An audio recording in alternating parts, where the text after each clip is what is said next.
The biggest moment for India, obviously most significant, was Operation Sindoor. और हमला करते गए हैं और वो आपको कुछ भी नहीं कर पाए हैं। राणा अयूब जैसे इतने बड़े फ्रॉड को एक एक्चुअल सीरियस जर्नलिस्ट मानता है। आसिम मुनीर ने तो अपने आप को महाढोंगी महाराज का फील्ड मार्शल भी बन गए। फील्ड मार्शल भी बन गए। मैंने इंडिया पाकिस्तान की वॉर रुकवाई, the Nobel peace prize, the tariff war. Hello and welcome back to the pamphlet, Abhijit. So good to have you back on our show. Thank you. So kind of you to have me again. You know, I'm really looking forward to this Sunday's event that the pamphlet has organized. और आपने मेरे गालिदास अवतार को इतना मान सम्मान दिया है और मेरे हास्य कविताओं को रिसाइट करने के लिए बुलाया है। मैं आपका बहुत आभारी हूँ। Thank you. We are looking forward to that. In fact उसी के बारे में बात भी करनी है कि हम एक 2025 का रिकैप देखेंगे और what to look forward to in 2026 वो देखना है in terms of India as the leader of global south, so to say. ठीक है. तो if I were to say, I think the biggest moment for India, obviously most significant, was operation Sindoor. एक तो ये था कि इंडिया सिर्फ वो कड़ी निंदा नहीं करता है, we also decide the consequences of the action of terror on our soil. Yes. So while we did win the Operation Sindoor, India as a country, as communications, when it came to Operation Sindoor, where we kind of sort of struggled with the narrative around Operation Sindoor. So what do you have to say on that? How can we where things went wrong, और दूसरा what can be done to improve that? देखिए, operation सिंदूर में improve करने के लिए अंग्रेजी या Hindi, Either is fine. Militarily improve करने का कुछ नहीं था, पर कम्युनिकेशंस Correct. बहुत देखिए, ये क्लॉजेविट्सियन, अगर आप एक वर्ल्ड व्यू से देखें, क्लॉजेविट्सियन ये जर्मन बुढ़ा था जिसने मॉडर्न युद्ध को जैसे हम देखते हैं उसका पूरा यही उन्होंने किया था कि जीत आजकल पॉलिटिकल जीत होता है, मिलिट्री जीत नहीं होता है. आप मिलिट्री, वो बाजीगर में लाइन आता है ना, जो हार कर भी जीतता है उसे कहते हैं बाजीगर. उस टाइप का बेसिकली वो क्लॉजेविट्स का था. बाजीगर का वो लाइन कंडेंस्ड क्लॉजेविट्स. तो मिलिटरीली हम जीते, इस पे कोई शक तो होना ही नहीं चाहिए. क्योंकि देखिए, पहले दिन जो भी हमने प्लेन्स खोए थे, दूसरे तीसरे चौथे दिन ना ही तो हम कुछ खोए, ना ही तो हमारे पे कोई अटैक आने दिया गया, बल्कि हमने उन पे इतना घमासान अटैक किया. उनके तो यार, it is like bombing Noor Khan is like bombing Palam airport. Correct. Right. क्योंकि जो नूर खान एयरबेस है वो रावलपिंडी और इस्लामाबाद के बीच है, और रावलपिंडी और इस्लामाबाद माने दिल्ली गुड़गांव. वो सैटेलाइट सिटी है रावलपिंडी का. तो and you know, Palam airport ठीक गुड़गांव और दिल्ली के बीच में है. So imagine Indira Gandhi international airport पे अगर तुमने हमला कर दिया, वो कितना बड़ा ये होता. उनके आपने राजधानी पे के एयरपोर्ट पे हमला किया है, मिलिट्री बेस पे हमला किया है, और हमला करते गए हैं और वो आपको कुछ भी नहीं कर पाए हैं. और ये सब करके हमने कैसे नैरेटिव खो दिया. ठीक है. अब पहले से ही पता था कि ये जो देखिए, जो जर्मन टीवी है DW, वो तो सबको पता है वो टर्किश टीवी है, क्योंकि उसमें सब टर्किश जिहादी बैठे हुए हैं उधर. रेडियो फ्रांस मोस्टली उसमें अल्जीरियन बैठे हैं. अब न्यूयॉर्क टाइम्स का तो आपको पता ही है, वॉशिंगटन पोस्ट को भी आपको पता ही है. जो राणा अयूब जैसे इतने बड़े फ्रॉड को एक एक्चुअल सीरियस जर्नलिस्ट मानता है. अब आपको पता है कि इंटरनेशनल प्रेस हॉस्टाइल है, आपके खिलाफ है, तो आप क्यों ऐसे प्रेस कॉन्फ्रेंस चला रहे थे जो पहले 3-4 दिन चला रहे थे? कि वो प्रेस कॉन्फ्रेंस ही नहीं था, बस आपको बस किसी से पढ़वाना था. तो फिर कॉन्फ्रेंस किया ही क्यों? ठीक है. आपका प्रेस कॉन्फ्रेंस, असली प्रेस कॉन्फ्रेंस उस दिन शुरू हुआ जब युद्ध बंद हुआ. और जब युद्ध बंद हुआ तो कोई आप किसी का नजारा आपकी ओर था ही नहीं, है ना. अब सी शॉकिंग इंफॉर्मेशन मैनेजमेंट. और फिर आपने देखिए, जो 8 तारीख को हुआ, जहां सबको बोला गया कि भाई हमको थोड़ा इन्फॉर्मेशन ब्लिट्स करना है, बोलना है कि इधर हमला हो रहा है, उधर हमला हो रहा है, उधर हमला हो रहा है एंड ऑल ऑफ दैट, वो मैं मानता हूँ आपने किया। और उसके वजह से जो इन्होंने जर्मनी में, पाकिस्तान ने जर्मनी में जो सैटेलाइट कंपनी हायर करके रखे थे, उनका एकदम फुल ओवरलोड हुआ और वो ठीक से फोकस नहीं कर पा रहे थे कि भाई कहाँ देखें क्या हो रहा है करके। ठीक है, आई अंडरस्टैंड। बट देखिए उसमें भी जब आप इंटरनेट चैटर कर सकते हो, पर जो आपके रिलायबल एसेट्स हैं, जो आपके साइड से रिलायबली न्यूज़ स्प्रेड कर रहे हैं, आप क्यों ऐसे ये कर रहे हो? तीसरा, आपने क्यों बोला कि आपने किसी पायलट को बंद करके रखा है? जो कमांडिंग ऑफिसर था उधर, वो खुद लोगों को कॉल करके बोल रहा था, अरे मैडम ये तो मेरे आगे खड़ा हुआ है ये Pakistani pilot. Have you taken action against that commanding officer? Why did ही?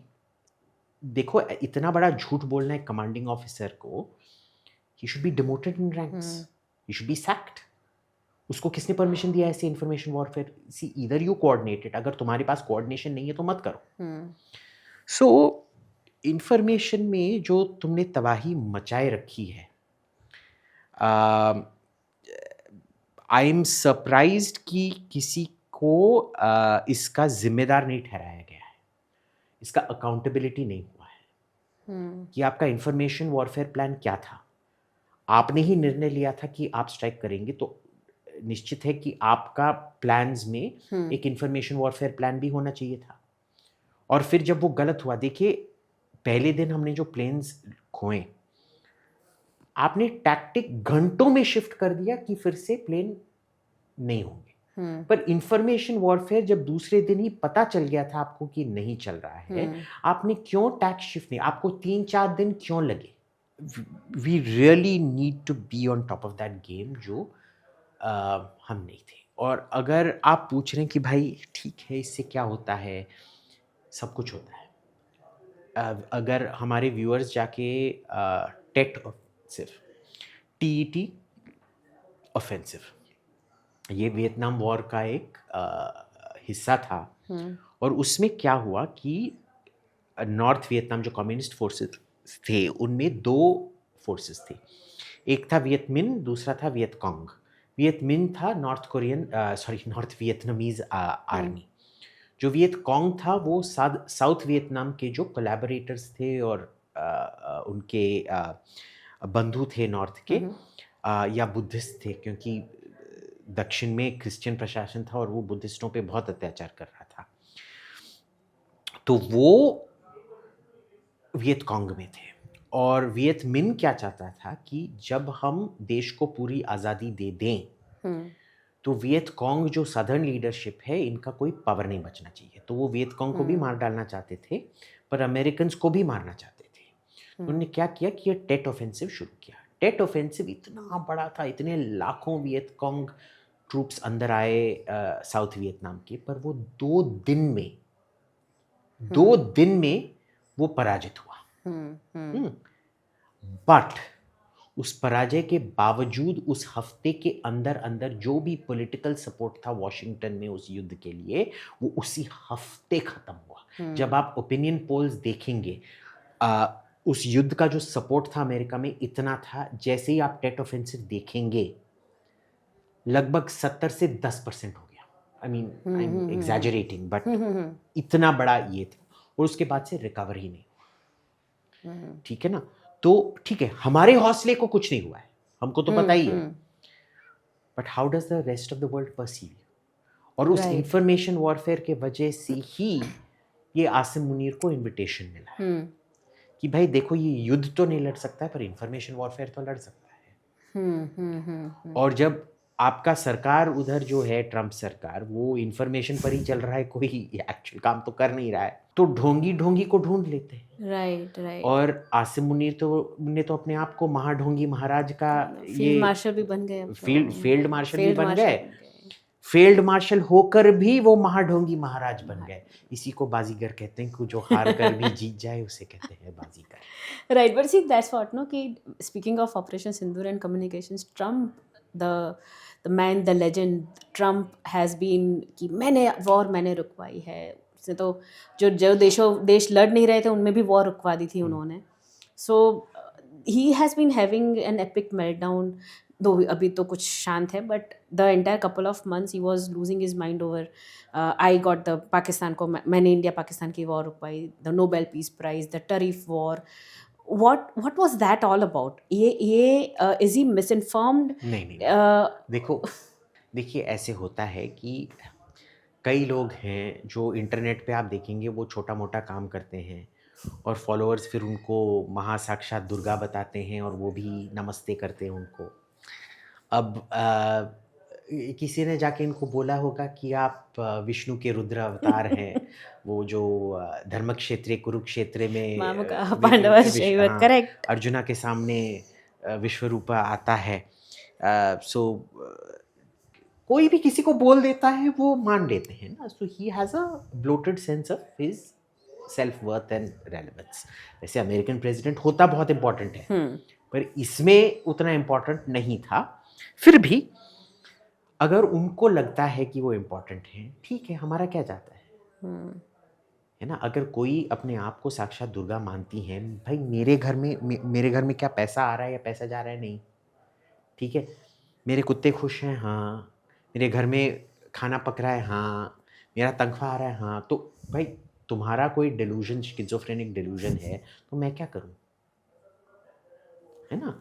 सो एक ढोंगी ने दूसरे ढोंगी को ढूंढ लिया, एक को नोबेल प्राइज चाहिए, बहुत उत्सुक है नोबेल प्राइज जीतने के लिए, और मैं अभी भी आपको बता रहा हूं उसको नोबेल प्राइज नहीं मिलने वाला है क्योंकि ये देखिए, ये एक घटिया ऑर्गेनाइजेशन है, दो कौड़ी का ऑर्गेनाइजेशन।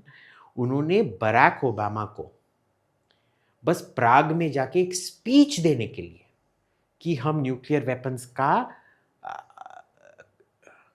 एंड देखना चाहते हैं, जबकि वो राष्ट्रपति बनकर उसने न्यूक्लियर वेपन्स बढ़ाए और उनको रिफाइन भी किया। उसके लिए भी उनके लिए ना, आप देखिए, एक ढोंगी, दूसरा ढोंगी, तीसरा ढोंगी, करेक्ट, अब दो ढोंगी मिल गए, तीसरे ढोंगी को गुस्सा आ गया और उस ढोंगी को नोबेल ढोंगी को लगता है कि ट्रम्प ढोंगी हमारे से नीचा है। ठीक है, होने दीजिए, अब हमारा क्या लेना देना उससे। राइट। ढोंगियों से बात करते हैं अभी, Muhammad Yunus the great in Bangladesh. यार उसको ढोंगी बुलाना ढोंगी का एक अपमान होता है। आई समटाइम्स मुझे लगता है कि भारत देश का जो नसीब कहें, जो भी कहें, इतने बवासीर मुल्कों से घिरा हुआ है। एक तरफ पाकिस्तान है, एक तरफ बांग्लादेश है। इतना मतलब कांस्टेंट स्ट्रगल फॉर सर्वाइवल जो कहते हैं कि ये है कि you are constantly fighting not just the enemies within, enemies outside and absolute hostile. So देखिए, ये पाकिस्तान तो ठीक है, बवासीर मुल्क है, वो दूसरी बात है, पर नेपाल, बांग्लादेश, श्रीलंका, मालदीव्स, भूटान, इनको हम बवासीर नहीं कहेंगे, ठीक है, बट उनका जो अभी जो बांग्लादेश में शासन कर रहा है वो महाबवासीर महाराज है, बवासीरेश्वर। तो उनका तो कुछ हो। देखिए, आप अगर एनजीओ टाइप्स को इलेक्ट करते हैं, वैसे ये अनइलेक्टेड है, अगर आप एनजीओ के देखिए, एनजीओ होता क्या है, एक होता है गवर्नमेंट, जो काम गवर्नमेंट नहीं करता है, क्योंकि गवर्नमेंट हर चीज में घुस नहीं सकता है, उन चीजों को देखभाल करता है एनजीओ। अब आप उसको अगर गवर्नमेंट में लाएंगे तो भाई ये एक सर्जन को इंजीनियरिंग करने को बोलना, या sorry, I shouldn't call a surgeon an engineer, एक झाड़ू पोछे वाले को अगर आप न्यूक्लियर लेबोरेटरी में बैठा देंगे तो कहते हैं ना, बंदर क्या जाने अदरक का स्वाद, तो झाड़ू पोछा वाला क्या जाने सरकार का स्वाद। राइट, ठीक है, ऐसे नहीं होता है। तो आप उसको ले आए हैं। अब उसका क्या है कि पहले तो वो बोल रहा था कि भाई इलेक्शन सब रिग्ड है, तो आप आने के बाद आपको तुरंत इलेक्शन करवाना था, फिर दूध का दूध, पानी का पानी हो जाता। 1.5 साल हो गया, आप अभी भी इलेक्शन क्यों नहीं करवा रहे हो? क्योंकि आपको पता है कि अब पता चल गया है कि शेख हसीना ने असली में ही वो इलेक्शन जीता था और अगर आप इलेक्शन करवाओगे तो फिर से वही जीतेंगी, है ना। तो आप क्या कर रहे हैं, लोगों का हमको सोच विचार बदलना है तभी इलेक्शन। भाई ये really imagine tomorrow if the BJP cancelled elections and said we have to change India, make it Sanghi, then we will hold elections. correct, Are you correct, kidding me? correct. ये दो कौड़ी का इंसान है, इसके खिलाफ क्रिमिनल केसेस हैं, इसने पता नहीं कितने कितने टेररिस्ट को छोड़ के रखा है। अब देखिए, बांग्लादेश आर्मी बहुत प्रोफेशनल आर्मी है, अनलाइक पाकिस्तान आर्मी। Okay. तो Bangladesh army is very clear, उन्होंने ही इससे बोला भाई अब बहुत हो गया तेरा ये मुजरा, तू इलेक्शन करवाएगा। तो 12 या 26 फरवरी को उन्होंने इलेक्शन रखा है, उसमें उन्होंने आवामी लीग को बैन करके रखा है। अब लोग बोलते हैं कि भाई आवामी लीग बैन करके, there is a reason to it. Awami League को बैन करके उन्होंने एक किस्म से आवामी लीग को लेजिटिमाइज कर दिया है कि तुम असली में तुम्ही ने इलेक्शन जीता है, हम तुम्हारे से डरते हैं, तुम फिर भी इलेक्शन जीत जाओगे, इसीलिए हम तुमको कंटेस्ट करने नहीं दे सकते। दूसरा, अगर उन्होंने बैन नहीं किया होता तो शेख हसीना ने उसको बॉयकॉट किया होता, क्योंकि वो बोलेंगी ये एक इलीगल सरकार है, इलेजिटिमेट सरकार है, नाजायज़ सरकार है, नाजायज़ इलेक्शन है, मैं इसमें शामिल होके इसको अपना अप्रूवल का छापा नहीं दूंगी। तो एक्चुअल में जो हुआ है ये आवामी लीग के लिए भी अच्छा है, बांग्लादेश के लिए भी अच्छा है, क्योंकि इसमें या तो आवामी लीग इंडिपेंडेंट कंटेस्ट करके जीत जाएंगे, नहीं तो फिर ना कंटेस्ट करके इतना अस्थिर एक स्थिति होगा उधर कि फिर जो इलेक्शन होगा उसमें आवामी लीग वापस आके ले ही लेगा। सी तारिक रहमान वो 2008-7 से ही सेल्फ इम्पोज्ड एग्जाइल था उनका, वो ही return to Bangladesh. This also, जैसे बांग्लादेश पाकिस्तान पैरेलल्स ड्रॉ करे, बोथ। देखिए, पैरेलल मत ड्रॉ कीजिए, क्योंकि दो बहुत अलग स्थितियां हैं। Just because they both Muslim countries doesn't mean कि दोनों का स्थिति वही है। But both of them have very troubled political history also. हाँ, वो तो the है। Bhuttos, for example, what I'm trying to say is कि जैसे Bhutto, Benazir Bhutto came back to Pakistan, a year or two later she gets assassinated, ठीक है। Things, political murders in both these countries are so common. या तो execution होता है या assassination होता रहता है। जैसे even both the families, जिया, खालिदा जिया की family, the entire family उनका वैसा रहा है, शेख हसीना का वैसा रहा है। तो can it be said कि अगर if the lessons are not learned by Tariq Rahman from what happened in, मतलब पाकिस्तान से अगर lessons learn नहीं किए। अब देखिए, इसमें क्या है कि तारिक रहमान की जो माँ है खालिदा जिया, पहले जब शेख, अब इसका भी एक हिस्ट्री है, 71 में बांग्लादेश ईस्ट पाकिस्तान से बांग्लादेश बना, हमने थोड़ा मदद किया उनको। फिर क्या हुआ कि उधर एक बहुत बड़ा भूकाल आया था 74 में। कई लाखों लोग मरे थे, जो हमारे हिस्ट्री बुक में बताया ही नहीं जाता है। उसके वजह से शेख मुजीबुर रहमान बहुत अनपॉपुलर हो गए थे कि भाई हम पाकिस्तानियों के नीचे, तो आप बोल रहे थे कि ये भूकाल आना, फेमिनिस्ट भूकाल कि आ सकता है, क्योंकि वो इर्रेस्पॉन्सिबल गवर्नमेंट है, हमारे से पैसा लेके वो सब वेस्ट पाकिस्तान भेज देता है। पर जब आपके नीचे ये आ रहा है, आपने कुछ नहीं किया, so he lost a lot of popularity then. उसके वजह से उनके खिलाफ 74 या 75 में वो मिलिट्री कू भी नहीं बोल सकते, पर जो हुआ, जो भी military पुच, I don't know what the exact term is without doing it, anyway हुआ। अब इसमें भी क्या हुआ कि शेख हसीना मानती हैं कि जनरल जिया, जो खालिदा जिया के हस्बैंड थे, उन्होंने ही करवाया था। और ये शायद सच है, हमको असली में प्रूफ नहीं है, क्योंकि जिन्होंने भी उनके पिताजी को मारा, उनके पूरे खानदान को, छोटे से छोटे बच्चों, 2 साल 3 साल के बच्चों को गोली मारा गया उनके खानदान में। जिन्होंने भी किया उन सब के नाम हमको पता है, पर जनरल जिया ने कभी भी उनको दंडित नहीं किया, यानी कि उनका कोई ना कोई हाथ तो था। फिर क्या हुआ कि जनरल जिया को मारा गया, और खालिदा जिया मानती हैं कि शेख हसीना का हाथ नहीं था, पर हिंदुस्तान का हाथ था उसमें। ठीक है ना? तो खालिदा जिया का एक वो पैरानोया नेचुरल हेट्रेड है फॉर इंडिया, इंडिया के करेक्ट। खिलाफ। अब क्या उनके बेटे में है या उनके बेटे सुधर गए हैं, किसी को पता नहीं है।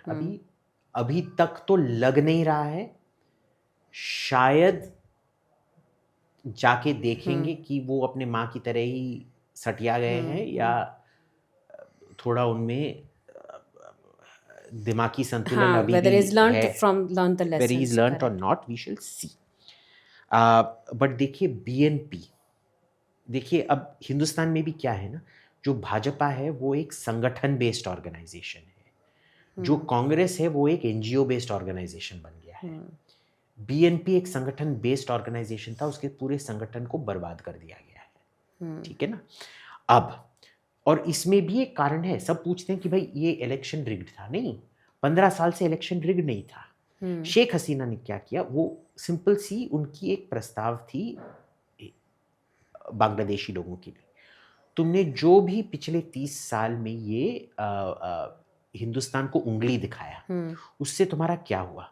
तुम सब एशिया में जाने हो जाते हो कि एक बास्केट केस हो, तुम सब एनजीओ का एक पीटरी डिश हो तुम। जो भी एनजीओ होते थे ना, एक एनजीओ को इंटरनेशनल स्टेज पे आने के लिए बांग्लादेश में एक ऑफिस खोलना पड़ता था। ठीक है? जो भी दयालु दान देने वाला फिलैंथ्रोपिस्ट है, सीरियसली लेने के लिए वो ऑफिस खोलना ही पड़ता था उसको ढाका में। वो इतना एक लिटरली चैरिटी केस था।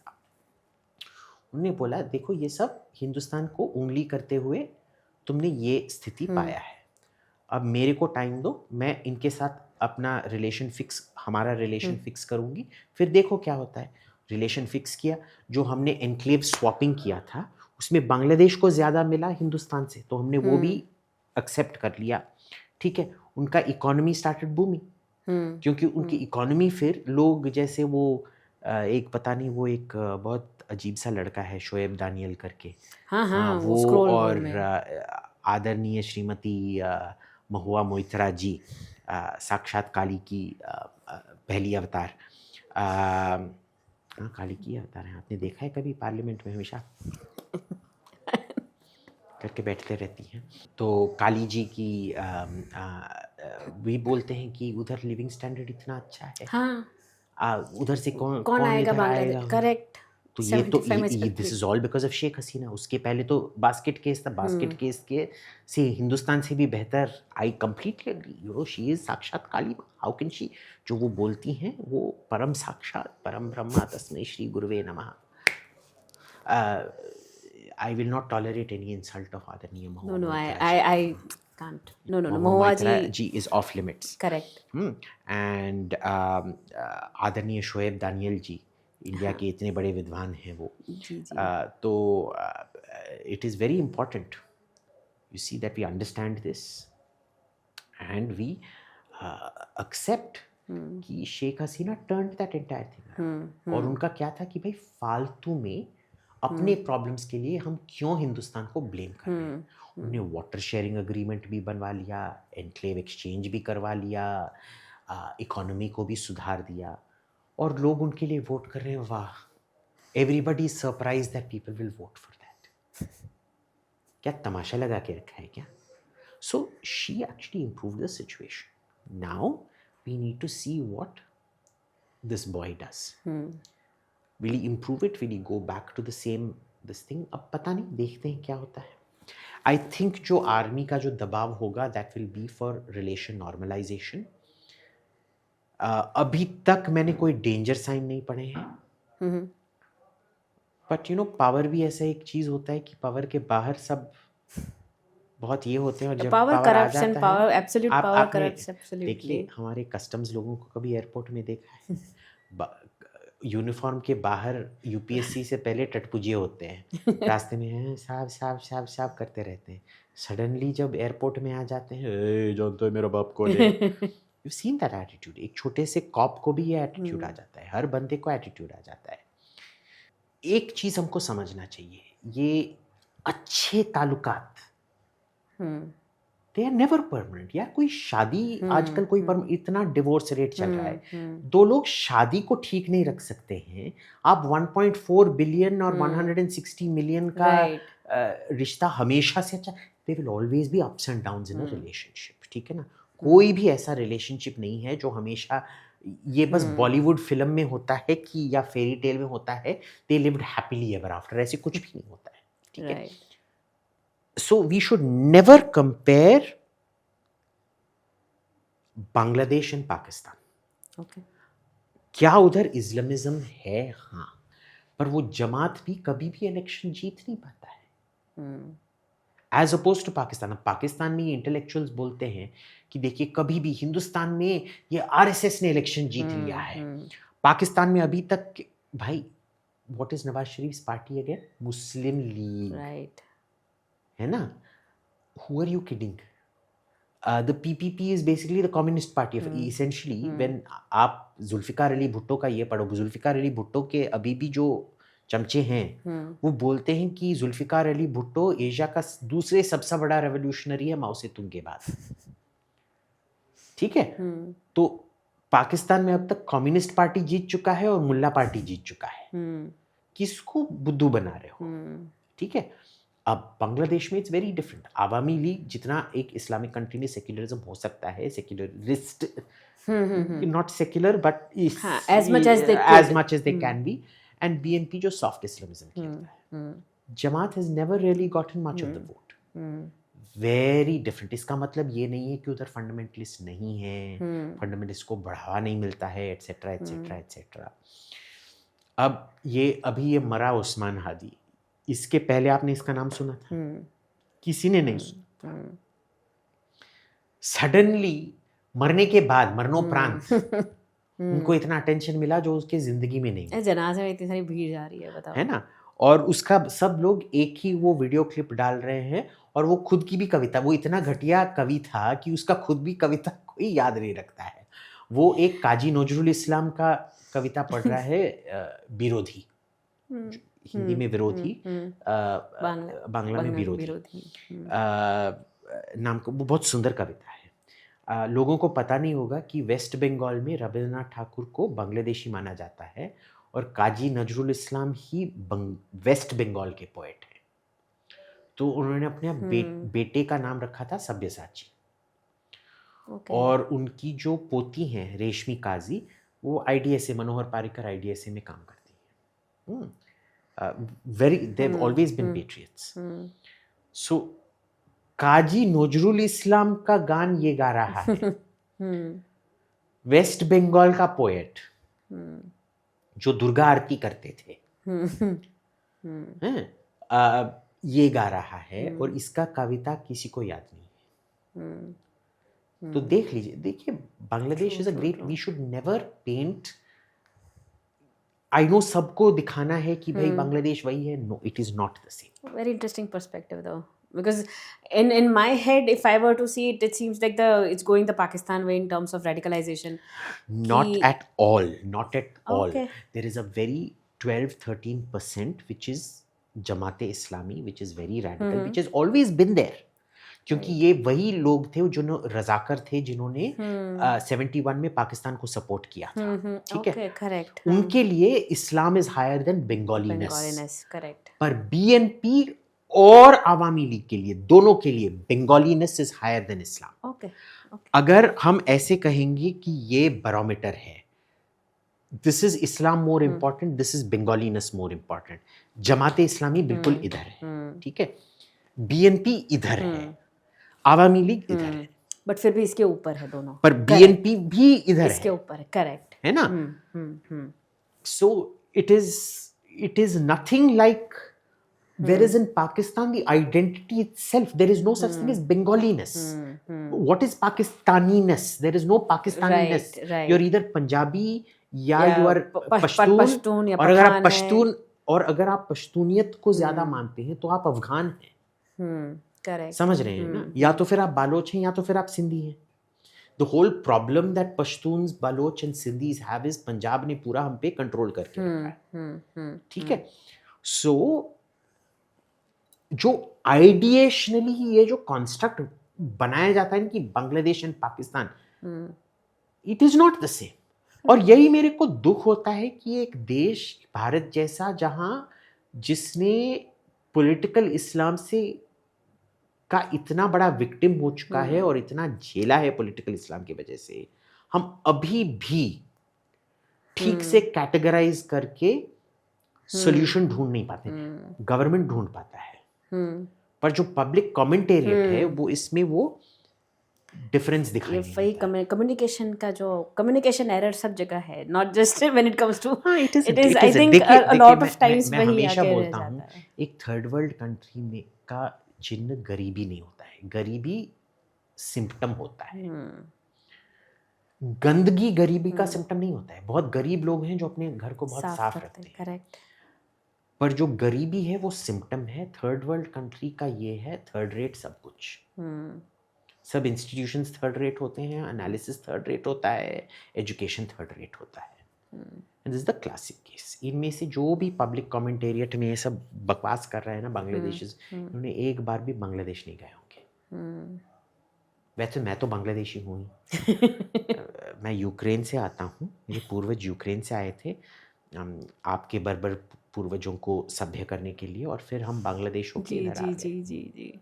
So concluding, tell me one thing or tell me 5 things to look forward to in 2026 as say India being the leader of Global South, that everyone is projecting India. Oh, come on, we can't be that not optimistic. Bhai, you know I am not a Vishwa Guru type, okay? Far from it. In fact, it's a good thing. 26, 27, 28, I don't see anything positive happening. Quite the contrary, मेरे को लगता है जो अभी आप छोटे छोटे युद्ध देख रहे हैं ये मेटास्टेसाइज होके बड़े बड़े युद्ध में बदलने वाले हैं। क्योंकि मैं क्या पिछले 10 साल से बोले आ रहा हूँ कि जो अभी इंटरनेशनल ग्लोबल फाइनेंशियल सिस्टम है ये अनसस्टेनेबल है। देखिए, जब आप एक दूसरे को पैसा दिए जा रहे हो, डेट का इतना बड़ा भंडार पड़ा हुआ है, डेट सभी का है, क्रेडिट किसके पास है ना? सो कुछ तो इतना ऑफ है ग्लोबल सिस्टम में कि सेंस तो बन ही नहीं रहा है।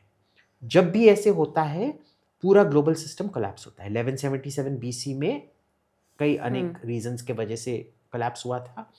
फिर लेट एंटिक्विटी में जो 400 से लेके 700 AD पीरियड है, एक और डीअर्बनाइजेशन हुआ था, ग्लोबल डीअर्बनाइजेशन। हर जगह अमेरिकाज में भी हुआ था, उस टाइम अमेरिका डिस्कवर नहीं हुए थे, पर अमेरिकाज में भी हुआ था, यूरोप में हुआ था, एशिया में हुआ था। गुप्त साम्राज्य के बाद फिर बहुत अस्थिरता पैदा हुआ था, कोई एक साम्राज्य नहीं था इधर। चीन में नहीं हुआ था, बट अलग किस्म की चीज़ें हुए थे चीन में। सो ये सिस्टम अभी इतना अनस्टेबल है। जो भी आप देख रहे हैं उधर उधर जो ये छोटे छोटे चीज़ें हो रहे हैं, जैसे यूक्रेन को मैं छोटा नहीं मानूंगा, ये सब इसका एक सिम्टम है, ठीक है। मेरे को 26 में होगा, 27 में होगा, 28 में होगा, पता नहीं, पर I think we are now reaching saturation point. Okay, क्या होगा, कब होगा, I don't know, but all I know is we have reach saturation. अब एक चीज़ क्या हो, ये चीज़ें ना स्टोकेस्टिक होती है। स्टोकेस्टिक माने क्या होता है ना, जब आप एक इकोनॉमिक थियोरी लिखते हो ना, उसमें दो ये होते हैं, ceteris paribus and man is rational. ceteris paribus माने 2 + 2 = 4 if 2 and 2 remain the same. अगर वो दो ईंट में एक ईंट टूट गया, फिर 2 + 2 3.5 हो गया ना, राइट। पर जब तक दो पूरा ईंट रहेगा तब 2 ईंट + 2 ईंट = 4। अब ये मेरे को कहाँ पता है कि वो ईंट कहाँ टूटेगा, ठीक है। और दूसरा है मैन इज रैशनल, कि वो 2 + 2 ईंट ही लगाएगा। अगर वो पागल है और खुद उसने लेके एक ईंट को या चारों ईंट को मार दिए, तो 2 + 2 = 0। तो ये स्टोकेस्टिक होता है। सो ये प्रिडिक्ट करना बहुत मुश्किल है, बट कुछ तो होने वाला है। और इसमें हिंदुस्तान का जो बैकवर्डनेस है, पीछापन जो है, वो एक किस्म से अच्छा है। वो कई तरह से हमको इंसुलेट करके रखता है। अब चीन और पाकिस्तान इसमें कैसे रिएक्ट करेंगे हमको पता नहीं है। These are all very very complicated issues. वो जैसे स्थिति डेवलप होती है तभी देखना पड़ता है। वही क्लॉजेविट्स बोलते थे ना, no battle plan survives first contact with the enemy. आप जितना भी प्लान बना लो ना, जब वो पहला फर्स्ट बैटल जब शुरू होता है, सब आपके प्लान आप जीनियस भी होगे तब भी आपका प्लान एकदम ये उड़ जाएगा। So I think we're in not, पूरे विश्व में बहुत अस्थिरता फैलने वाला है और इसमें अगर हिंदुस्तान बस जिए बहुत अच्छी बात है। This was surrounded by hostile neighbors. I mean, they're not. There's only one hostile neighbor. Two. Bangladesh पे तो मैं बहुत पॉजिटिव हूँ फरवरी के बाद। Bhutan not so much. Bhutan not obviously. Nepal, Sri Lanka, Maldives ये ना बदलते रहेंगे। इसने जैसे मैंने बोला ना, रिश्ता। हाँ, but when I speak about the hostile neighborhood, usually it's Pakistan and Bangladesh, and more not China really, but yeah, anyway. right, China. So I'm not optimistic at all. I'm very optimistic for the BJP, क्योंकि जिसको राहुल गांधी जैसे दुश्मन मिला है वो असली में बहुत दिया हुआ होना चाहिए। I believe Modi is chosen by God not because of what Modi has done, but because of the gift of Rahul Gandhi. Though Modi has done a lot. Correct. But I know he's chosen by God. Yeah. Because भगवान ने उनको, I think, you know, ये भगवान उनके सामने प्रस्तुत हुए और बोला, बेटा नरेंद्र पूछ तेरे को क्या चाहिए। नरेंद्र बोला भगवान मेरे को बस एक चीज़ चाहिए कि एक घोंचू जैसा ऑपोजिशन लीडर मिलना चाहिए। और भगवान ने बोला तथास्तु, और Rahul Gandhi. Truly, boss, I have never seen luck like that. Yeah. Modi does have. He has incredible luck. So this is the main thing. The only thing I will predict is, वैसे मैं वो साक्षात महादुर्गाओं की तरह नहीं हूँ जो दूसरे लोगों को पैसा के साथ उनको क्या करना चाहिए उनका ये करता हूँ, but what I am doing is, मैं हर 5 रुपए जो सोना में लगाता हूँ 1 रुपए चांदी में लगाता हूँ। So 5 rupees on gold, 1 rupee on silver, and the only shares I'm keeping now is FMCG, fast moving consumer goods. दारू, एक्चुअली डिप्रेशन ज़्यादा होगा तो लोग ज़्यादा दारू पीना शुरू करेंगे, तो दारू के कंपनी में इन्वेस्ट करना शायद अच्छा है।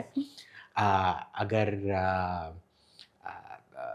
टूथब्रश, टूथपेस्ट, सोप, इसका तो कोई युद्ध हो ना हो सब चलते रहता है, तो maybe Hindustan Lever and things like that, Fiama di wills, उन टाइप के, या और क्या Palmolive, that is also Unilever, so they're all 90% Unilever ही घूम रहा है, वो ITC.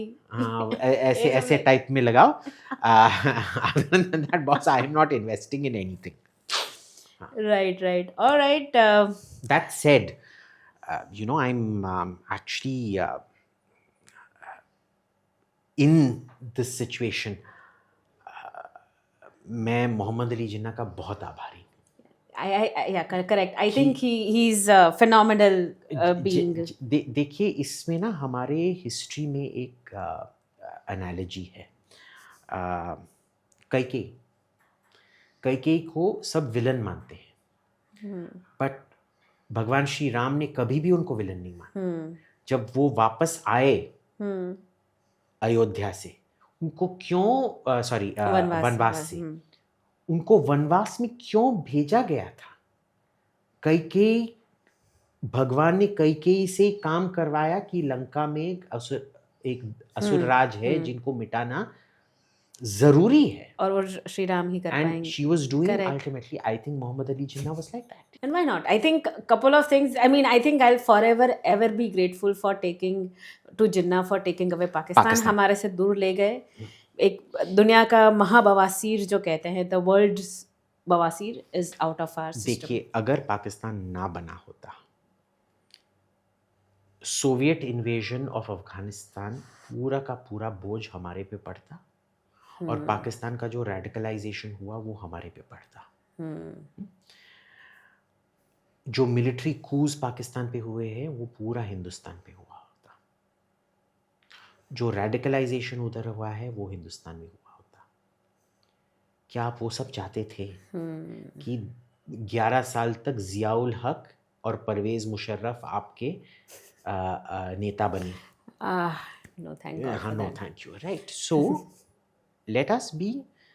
we should end this with a prayer for Qaid-e-Azam Muhammad Ali Jinnah. बिल्कुल. All right. Thank you so much, Abhijit, for joining us today. And I will see you soon. Absolutely. It's such a pleasure talking to you. I'm sure we outraged a lot of people, and we live to outrage you. So please outrage even more.